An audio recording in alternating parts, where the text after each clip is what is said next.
আমরা এটা আশা করি না। আপনারা প্লিজ, আপনারা যদি ঝামেলা করেন আমরা অনুষ্ঠান শেষ করে দিব।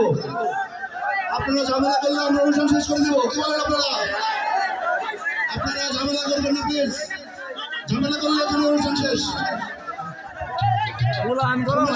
এখানে অনুষ্ঠান শেষ।